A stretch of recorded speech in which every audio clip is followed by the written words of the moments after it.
열왕기하 8장 1절서부터 15절입니다. 엘리사가 이전에 아들을 다시 살려준 여인에게 이르되 너는 일어나서 내 가족과 함께 거주할 만한 곳으로 가서 거주하라. 여호와께서 기근을 부르셨으니 그대로 이 땅에 7년 동안 임하리라 하니 여인이 일어나서 하나님의 사람의 말대로 행하여 그의 가족과 함께 가서 블레셋 사람들의 땅에 7년을 우거하다가 7년이 다음에 여인이 블레셋 사람들의 땅에서 돌아와 자기 집과 전토를 위하여 호소하려 하여 왕에게 나아갔더라. 그때 왕이 하나님의 사람의 사환 게하시와 서로 말하며 이르되 너는 엘리사가 행한 모든 큰 일을 내게 설명하라 하니 게하시가 곧 엘리사가 죽은 자를 다시 살린 일을 왕에게 이야기할 때에 그 다시 살린 아이의 어머니가 자기 집과 전토를 위하여 왕에게 호소하는지라.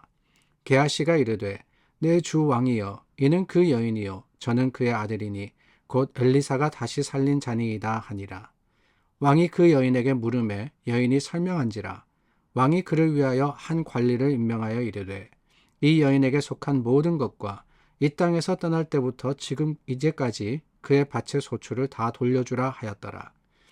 엘리사가 다메섹에 갔을 때에 아람 왕 베나닷이 병들었더니 왕에게 들리기를 이르되 하나님의 사람이 여기 이르렀나이다 하니 왕이 하사엘에게 이르되 너는 손에 예물을 가지고 가서 하나님의 사람을 맞이하고 내가 이 병에서 살아나겠는지 그를 통하여 여호와께 물으라.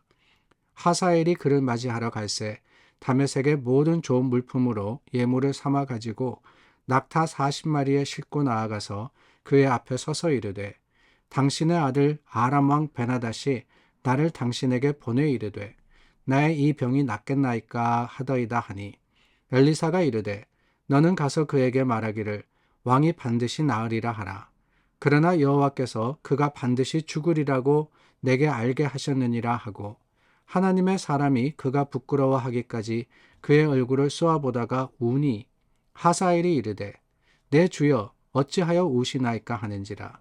대답하되 내가 이스라엘 자손에게 행할 모든 악을 내가 알미라. 내가 그들의 성에 불을 지르며 장정을 칼로 죽이며 어린아이를 맺히며 아이벤 부녀를 가르리라 하니 하사엘이 이르되 당신의 개 같은 종이 무엇이기에 이런 큰 일을 행하오리이까 하더라. 엘리사가 대답하되 여호와께서 내가 아람 왕이 될 것을 내게 알게 하셨느니라 하더라. 그가 엘리사를 떠나가서 그의 주인에게 나아가니 왕이 그에게 묻되 엘리사가 내게 무슨 말을 하더냐 하니 대답하되 그가 내게 이르기를 왕이 반드시 살아나시리이다 하더이다 하더라. 그 이튿날에 하사엘이 이불을 물에 적시어 왕의 얼굴에 덮음에 왕이 죽은지라. 그가 대신하여 왕이 되니라. 열왕기하 6장에서부터 8장까지는 5가지의 사건을 기록을 하고 있습니다. 공통점이 있는데요. 다 엘리사와 관련된 사건이다 라는 것이 이 첫 번째 공통점입니다. 그리고 또 특징, 또 다른 공통점 혹은 특징이 있는데 그것은 다름이 아니라 이 5가지의 사건들이 이 시간적으로 배열이 된 것이 아니다 라고 하는 겁니다. 그러니까 먼저 일어난 일이 앞에 있고 나중에 일어난 일이 뒤에 위치하는 것이 아니다 라고 하는 것이지요. 그 예를 들어서 6장 23절 말씀에 보면은 아람 군대가 다시는 이스라엘에 들어오지 않았다 라는 기록이 있습니다. 근데 24절에 가서는 바로 아람 군대가 사마리아를 포위했다라는 기록이 있습니다. 아니 다시는 들어오지 않았다 그랬는데 포위했다. 왜 그러느냐 궁금하셨을 것 같은데요. 다름이 아니라 이 사건들이 그저 랜덤하게 랜덤이라기보다는 시간적인 순서가 아니라 어떤 특별한 목적을 가지고 배치가 되었기 때문에 그렇습니다.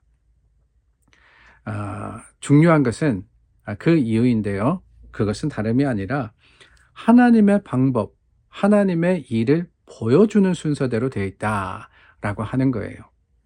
오늘 저희가 나누었던 그 본문도 그렇습니다. 수넴 여인이 기근을 피해서 블레셋 땅에 갔다가 돌아온 이야기가 기록이 되어 있습니다. 이 수넴 여인에 대한 이야기가 또 앞에 나와 있지 않습니까? 연결이 되어 있습니다. 물론 시간적으로는 수넴 여인이 블레셋에 갔다 온 것이 나중의 일이긴 하지만은 더 중요한 것은 뭐냐? 이 두 사건이 연결되어 있다라고 하는 거예요.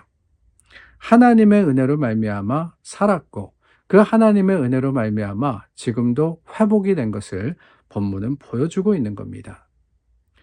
이어지는 말씀에 보면은 이 엘리사뿐만이 아니라 또 그 엘리사가 하사엘과의 그 이야기 속에서 일어난 일을 기록하고 있지 않습니까? 하사엘은 아람 왕이었습니다. 그런데 여러분, 이 하사엘의 이야기가 왜 여기 나오느냐? 열왕기상 19장 말씀에 보면은 하나님께서 이세벨을 피해 있는 그 엘리야에게 세 가지의 말씀을 하십니다. 세 가지가 이루어질 거다라고 하는데 그 첫 번째는 엘리사를 세울 것이다라고 했고요.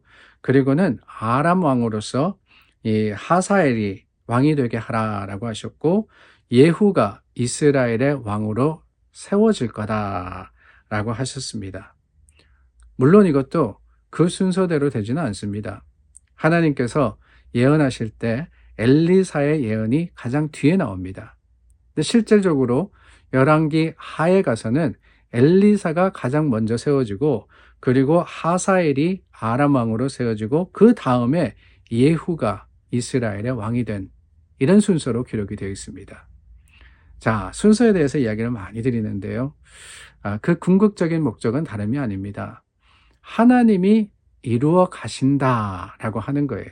하나님이 이루어 가신다. 엘리사가 선지자로 세워진 후에 시간이 지나서 하사엘이 왕으로 세워집니다. 또 시간이 지나서 예후가 왕으로 세워졌습니다. 그 과정 속에서 하나님의 뜻과 계획이 뭐냐? 다름이 아니라 하나님은 하나님 말씀대로 이루어 가시는데 그 과정과 그 순서 가운데 하나님의 역사하심을 백성들이 알기를 원하셨던 거예요. 말씀대로 이루어져 가고 있는 것. 아니, 한꺼번에 다 이루어질 수도 있습니다. 그러나 그게 아니라 순차적으로 이루어지고 있는 것은 하나님이 역사를 통치하신다는 사실을 오늘 우리가 깨닫기를 바라시는 거예요. 이 일들을 보면서 우리에게는 기회를 주시는 거죠. 하나님이 엘리사를 세우신 것을 보면서 엘리야에게 하신 말씀이 그대로 이루어지는 거구나. 그뿐이 아닙니다. 왕들이 세워지고 역사가 일어나고 삶이 흐르는 그 모든 순간순간에 하나님이 우리 가운데 살아 역사하심을 우리가 인정하기를 하나님은 원하시는 것입니다. 여러분 어떻습니까? 우리 하나님은 우리 삶에 그저 어떠한 순간에만 일하시는 분이 아니시죠. 계속해서 일하시는 분 아닙니까? 우리가 어떤 어려운 문제가 있을 때 하나님을 찾습니다. 그러면 하나님이 그때만 우리를 만나주시느냐? 아니라는 거예요. 우리가 어려울 때도, 우리가 좋을 때도, 잘 나갈 때도, 못 나갈 때도 하나님은 여전히 우리 가운데 계시며 우리를 이끌어 가시는 분이십니다. 그게 바로 역사라고 하는 거예요. 그래서 역사를 영어로 뭐라 그럽니까? 히스토리라 그러죠. HISTORY인데요. 그것을 흔히 우리는 바꿔서 이야기합니다. His story라고. His, God's story. 하나님의 이야기라고 말입니다. 여러분 그렇습니다. 우리가 열왕기 하를 나누면서 일어나는 일들, 역사적으로 이스라엘의 왕들에 대한 이야기지만 그 속에서 우리는 하나님의 이야기를 찾습니다. 오늘 우리가 살아가면서 하루가 지나고 일주일이 지나고 한 달이 지나고 우리는 삶을 살지만은 더 중요한 것은 내가 살아가는 그 삶 속에 하나님의 역사를 우리가 찾느냐, 하나님의 역사를 보느냐, 이게 아니겠습니까? 하나님 지금도 우리를 이끌어 가시고 우리 가운데 살아 운동하시는 분이십니다. 다스리시는 분이십니다. 이루시는 분이십니다. 그 하나님의 하시는 일을 오늘 우리가 다시 한번 보며 주님을 인정하고 하나님과 동행하는 귀한 날이 될 수 있기를 예수님의 이름으로 축원합니다. 기도하겠습니다.